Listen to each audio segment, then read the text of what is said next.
Hello students, welcome to the lecture on barriers to communication. And after this lecture we will be able to learn the following objectives. Describe the concept of barriers to communication. Explain the nature of barriers. Describe the space-time-distance barriers. Explain the gender barriers. Overcome the barriers of communication. Describe how to achieve effective communication. Let's start with an introduction to the barriers of communication. Communication plays a most important role in an employer-employee relationships on farm operations. It also affects the relationships among family members on the management team. Although effective communication does not guarantee success of a farm operation, its absence usually assures problems. A communication problem may soon become a disaster, or it may linger on for years.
No matter how good the communication systems in an operation are, communications barriers can and do often occur. This may be caused by a number of reasons that can usually be summarized as being due to physical barriers, system design faults, or additional barriers. Physical barriers are often due to the nature of the environment. One natural barrier is when managers and employees are located in different buildings or on different sites of the operation. Likewise, poor or outdated equipment, particularly the failure of management to introduce new technology, may also cause problems. Let us now discuss the concept of barriers to communication. Communication plays a major role in developing a relationship. It can also affect a relationship among family members or management in an institute. More specifically, communication influences the effectiveness of instruction, performance evaluation, and the handling of discipline problems. Communication should be straightforward.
A barrier to communication is something that keeps meanings from meeting.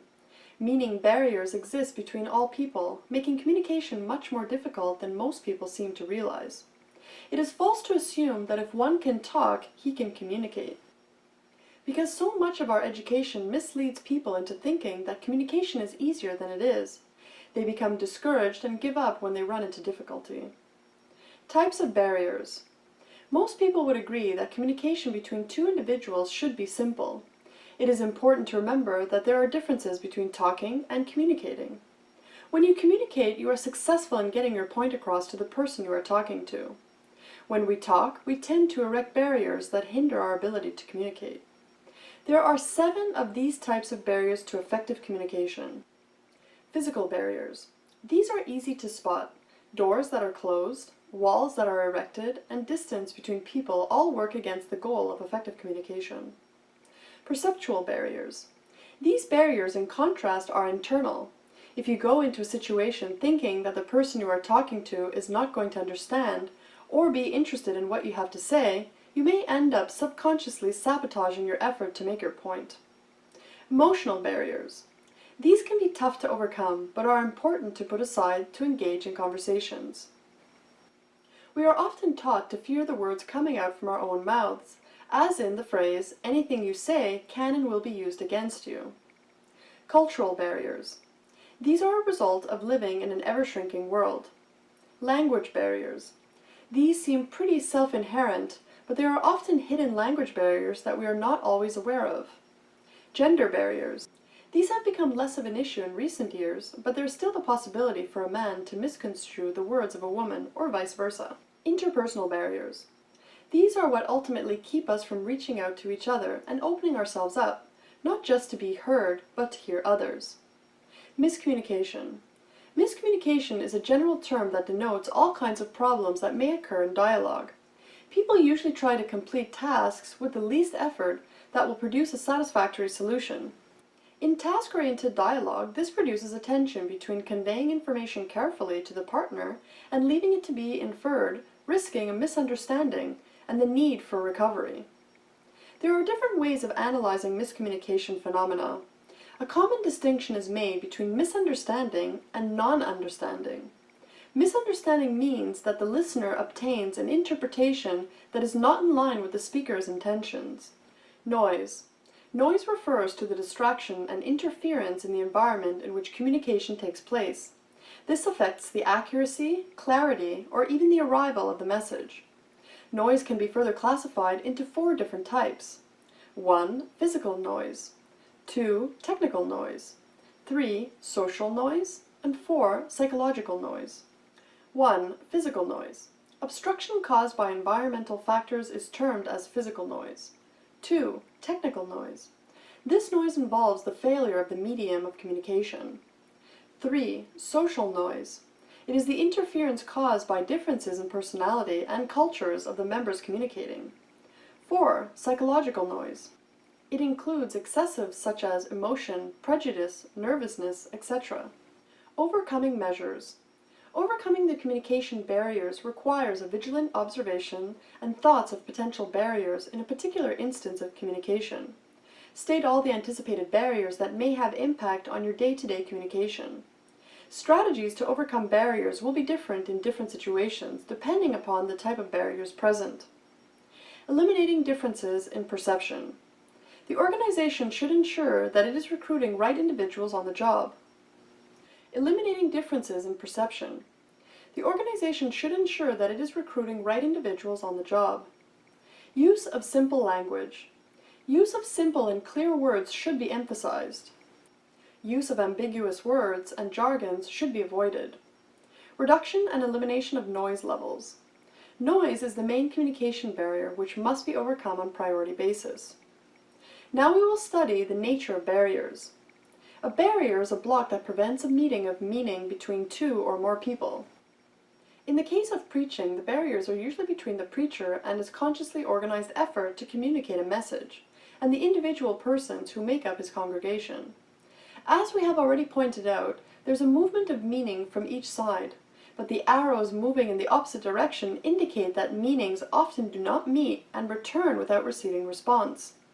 It is as if the meanings hit something between the communicators that caused them to bounce back. Sharing the problem. They could help each other by at least sharing the problem. The church's preachers and teachers, for the most part, seem to ignore the processes of interaction and learning. Verbal communication barriers. Verbal communication is an important part of life. People rely upon verbal communication in their interaction with families, co-workers, and peers. However, verbal communication can occasionally break down or be impeded by barriers. Nonverbal communication barriers. Nonverbal communication is just as important, if not more so, than verbal communication. The way you sit or stand, the tone of your voice, and your general physical behavior are all manners of communication.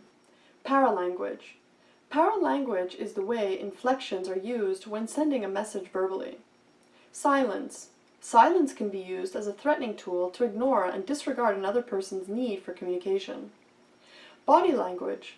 Body language can create a communication barrier. A person with their head down, folded arms, or turning their back to you are all examples of body language that creates a wall from communicating. Facial expression. A person's facial expression can act as a barrier, especially when there is insecurity or fear involved in the conversation. Facial expressions can be misinterpreted and misunderstood. Paraverbal communication barriers. Paraverbal communication refers to the way you say something. It includes your tone, emphasis, and pacing. Paraverbal communication indicates your emotions about the message and can change the meaning of your words. Barriers of inconsistency. Inconsistency is the uncomfortable feeling caused by holding conflicting ideas simultaneously. Listening barriers. Listening may not seem like a mystical or complicated process. Someone speaks and you listen. As you receive the information being communicated, you are likely not realizing that you decode the dialogue, interpreting it according to your own known information and set of beliefs so it makes sense to you. Types of listening barriers. Listening is not just about hearing a message. Listening requires people to pay attention to a message and process the information it conveys. Attention span. An attention span is the amount of time a person will pay attention to a message before getting distracted. Noise. Noise is a barrier that prevents people from listening to messages. Barriers at communication process. Communication can be defined as the process of transmitting information and common understanding from one person to another. The word communication is derived from the Latin word communism, which means common. The definition underscores the fact that unless a common understanding results from the exchange of information, there is no communication. Decoding